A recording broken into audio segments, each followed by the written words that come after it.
Bonjour cher Jean-Luc. Ah les chrétiens, on s'aime à tout vent, oui, oui on s'aime, nous sommes de bonnes graines. Et comme dirait Emiliano Zapata, ils nous sont enterrés, mais ils sont oubliés qu'on était des graines et nous avons germé. Voltaire, lui, c'était plutôt il faut cultiver notre jardin. Et dans Matthieu 7, l'évangile, on reconnaît le bon arbre à son fruit. C'est sympa toutes ces métaphores potagères, vous me direz sur France Culture, parler de culture. Ça fait très écologie intégrale. Cependant, s'il faut cultiver son jardin, qui est quand même une belle punchline, rien ne porte à croire que le philosophe des Lumières Voltaire l'entendait comme un proverbe écolo. Car l'homme de Voltaire est un individualiste, que chacun s'occupe de ses affaires en somme, et tout le monde sera content. Cultiver, oui, mais chacun dans son coin.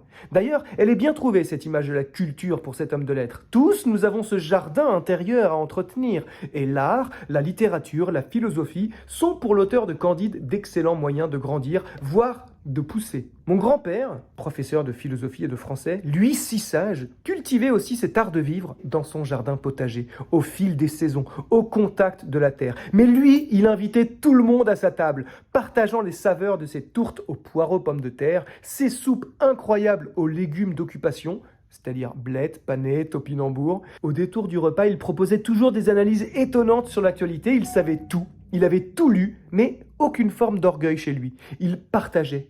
Il ne partageait pas seulement son savoir, non, mais aussi le fruit de son jardin, ses légumes, sa cuisine. Savoir et saveur, savoir et saveur. Mon grand-père, il suivait à la lettre l'évangile. Goûtez et voyez comme est bon le Seigneur.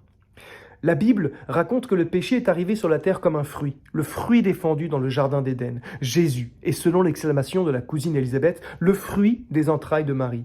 Fruit offert en sacrifice pour racheter le monde, pour qu'il soit sauvé. Oui, le fruit qui sauve est celui qui s'offre.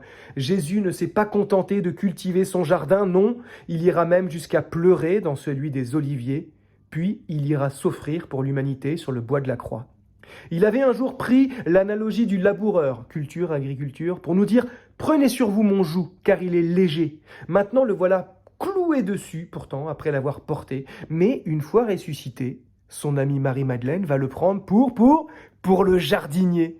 La boucle est bouclée et le cercle herméneutique, comme on dit, s'ouvre. Le jardinier est prêt à cultiver son jardin. Et son jardin, c'est nous, on s'aime, on s'aime, voyez comme on s'aime.